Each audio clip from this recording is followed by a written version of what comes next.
আমাদের প্রতিটা নিঃশ্বাস সুন্দর করতে হবে।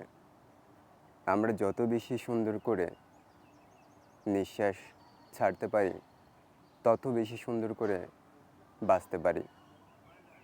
কারণ আমাদের নিঃশ্বাসের সাথে পৃথিবী বৃক্ষের একটা গভীর শেকড় রয়েছে।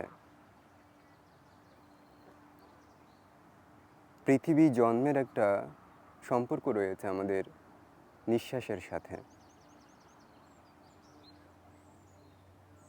সেই নিঃশ্বাস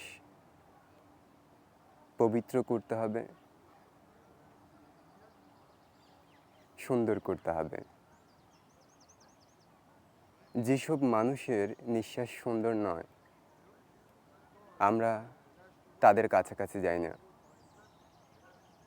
আমরা জানি তাদের নিঃশ্বাস আমাদের জন্য ক্ষতিকারক, সেই সাথে পৃথিবীর জন্য ক্ষতিকারক।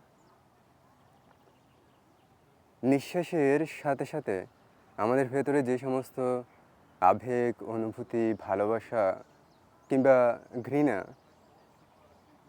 জন্ম নেয়, সেটা পৃথিবীতে ছড়িয়ে পড়ে। আমরা যদি আমাদের নিঃশ্বাসের যত্ন না নিই, তাহলে আমরা আসলে পৃথিবীর যত্নই নিলাম না, আমরা আমাদের পরিবারের যত্ন নিলাম না, আমরা একান্ত আমাদের ব্যক্তিগত ভেতরের যে ভালোবাসার মানুষটা থাকে তার যত্ন নিলাম না। ধরুন আমার ভেতরে একটা ফুল ফোটার মতো একটা জমিন আছে। সেই জমিনটাকে উর্বর করতে হলে আমাদের নিঃশ্বাসটাকে যত্ন নিতে হবে। এখানে যদি আমরা বৃক্ষ তৈরি করতে চাই, সবুজ তৈরি করতে চাই,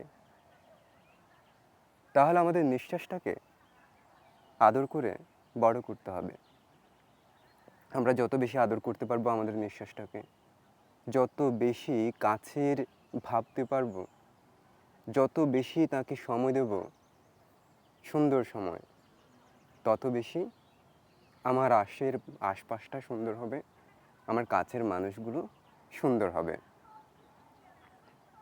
এই সৌন্দর্য একদিনে তৈরি হয় না। এই সৌন্দর্য তৈরি করার জন্য ধীরে ধীরে একটা অভ্যাস তৈরি করতে হয়। কারণ সুন্দর জিনিসের জন্য সত্যি একটা চর্চা দরকার।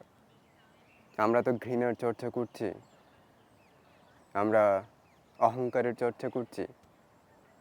এই অহংকার, ঘৃণা, লোভ, এই চর্চা করতে গিয়েও আমাদেরকে প্রচুর সময় বিনিয়োগ করতে হচ্ছে, প্রচুর নোংরামি করতে হচ্ছে। এই নোংরা আবর্জনা থেকে যদি আমরা আমাদেরকে একটু সুন্দর পরিবেশে, একটু ঘাসের নিচে নিজেদেরকে বসাতে চাই, তাহলে ঘাসগুলো তো আমাদের লাগাতে হবে, আশেপাশের বৃক্ষগুলো তো আমাদের লাগাতে হবে।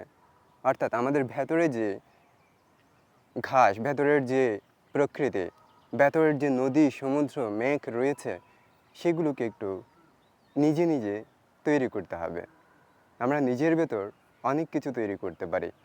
আমরা নিজের ভেতর যেটা তৈরি করতে পারি, সেটাই প্রকৃতপক্ষে আমরা হয়ে উঠি। আমাদেরকে সত্যি সত্যি নিঃশ্বাসের যত্ন নিতে হবে, নিঃশ্বাসকে আদর করতে হবে, তার পাশে বসে তার কথা শুনতে হবে, নিঃশ্বাসের কথা শুনতে হবে।